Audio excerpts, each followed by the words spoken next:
Obviously, dividing polynomials just means we're going to have multiple polynomials, 2 of them, and we're going to divide them, which is going to entail remainders and factors and blah, blah, blah, blah, blah. All the words that come up when you talk about dividing numbers, those same words come up when you talk about dividing polynomials.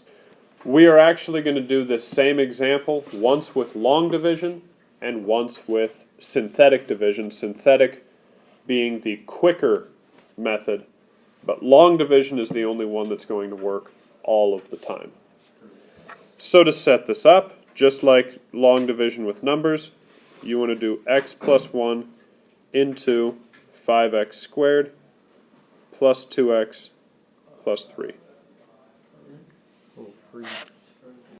So what can I multiply x plus 1 by to ensure that 5x squared is going to go away?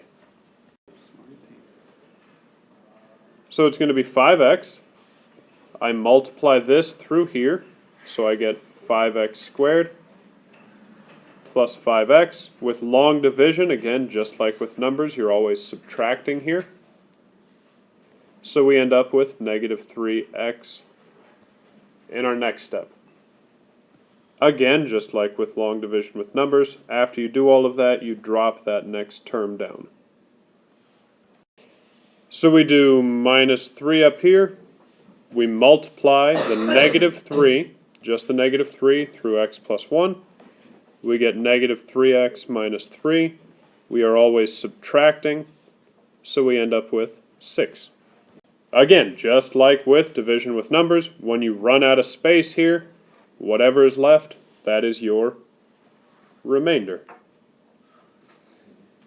And we'll talk in a minute about how to deal with that remainder other than just putting remainder 6. This is a little bit quicker method, but in order to use synthetic division, you have to be dividing by something in the form x minus a. So in this problem, you have to look at it and say, we're dividing by x minus negative 1. You have to be dividing by a binomial that is first degree that has a coefficient of 1 here. If you are, then what you do is you just put this little box and you put that negative 1 in the box. Right there. And then you take the coefficients from this part and you list them out. 5x squared, 2x, 3. That's our. Now here's the process. This first number just drops down. It's 5. You multiply this number by what's in the box. You put that here. Then you add these. 2 plus negative 5 is negative 3. Multiply this by what's in the box. You get 3. Add down. You get 6. This last number here is always your remainder. And then to the left, this is going to be your constant term. And then the degree just adds. The degree builds by 1 as you go to the left. So our answer, 5x minus 3 with a remainder of 6. Which is the same thing we got using long division. So we rewrite it to include every single power, even the missing powers. Then we want to get rid of x to the 4th. So we have to multiply by x squared. And if I multiply x squared through here, I get x to the 4th plus 0x cubed minus 2x squared. With long division, I'm always subtracting, so I end up with x squared. And actually, since what's out here is a trinomial, I need to have a trinomial down here, so I'm going to drop the next 2 terms. So I'm going to have plus 0x minus 2. So then what do I do? You do plus 1, giving me x squared plus 0x minus 2. I do this subtraction. I get a remainder of 0. So then the question is, how do I rewrite? So the absence of a remainder tells me that yes, it's a factor. How do I write p of x as a product of two factors then? P of x equals, the first factor is x squared minus 2, the one we checked.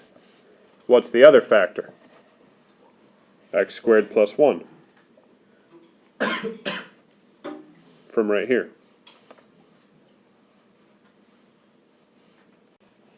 So the setup, what number goes in my box? 1. Positive 1.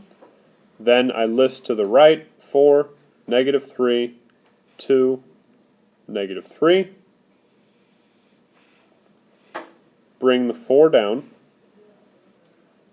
What do I do with that 4 now? Multiply it by the 1, bring it up here. Do I add or subtract down here? Add. So I get 1, multiply by 1, add, multiply by 1, add. So I get this. What is my remainder then? 0. 0. This last number is always the remainder. What is my quotient then? 4x squared plus 1x plus 3. So another way to think about this, I started with x cubed, a polynomial of degree 3, and I divide by a polynomial of degree 1. So if I divide degree 3 by degree 1, what should the degree of my quotient be? 2. And then it's just second degree, first degree, 0. 4x squared plus x plus 3. Thing here, they've given us a polynomial expressing volume, haven't they? Yeah. And volume is length times width times height. So is length a factor of volume? Yes, because volume is length times width times height. That's the idea I'm trying to get across there. Is x plus 5 a factor? Yes. How do you know? It's length. And length is obviously a factor of volume. Now, to get the other two dimensions of the box, I'm going to use synthetic division. Smart. Thank you.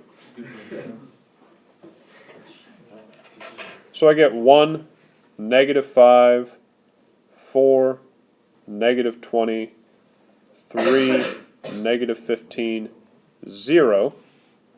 So as we heard earlier, there is a remainder of 0, so it is a factor.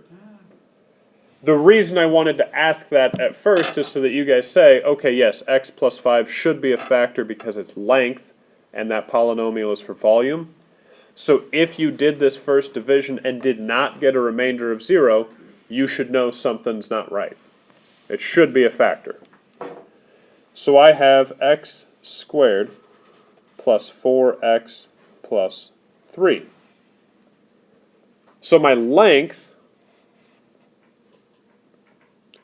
is x plus 5. My width times my height is x squared plus 4x plus 3. So I need to separate this out into two things. Factor it. And what does it factor as? X plus 3 times x plus 1. So my width and my height are those.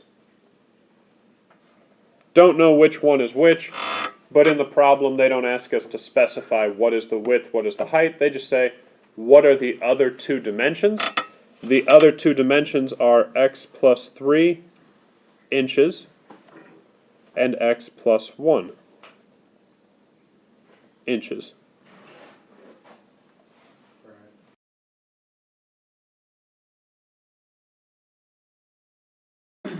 We're going to use synthetic division to evaluate P of 4. In the box goes 4. Then the coefficients of the polynomial. Why does 4 go in the box? When we do this, we get 1, 4, 10, 40, 49, 196, which is 199, which is 796, 793. So then P of 4 should be 793. Did I do that right? Let's look at this one with long division first. You're going to have to do x minus 4 into x cubed plus 0x squared minus 13x minus 12. So you would start with x squared.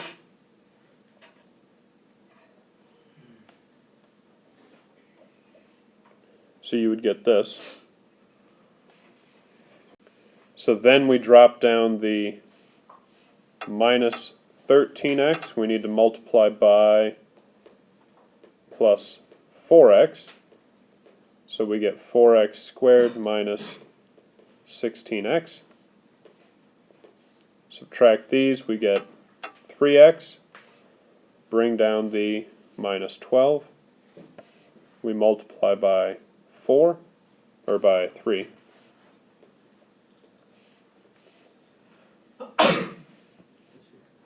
So we get 3x minus 12. Do the subtraction, we get a remainder of 0. So there's our answer. Setting this problem up in synthetic division, the 4 still goes in the box. Then when you list your coefficients, it has to go 1, 0, negative 13, negative 12. So in synthetic division, you have to plug in the zeros as well. This does not have an x squared term, so in synthetic division, you have to say that the coefficient of x squared here is actually 0. So then we're going to go 1, 4, 4, 16, 3, 12, 0. The remainder is 0, and then this is x squared plus 4x plus 3.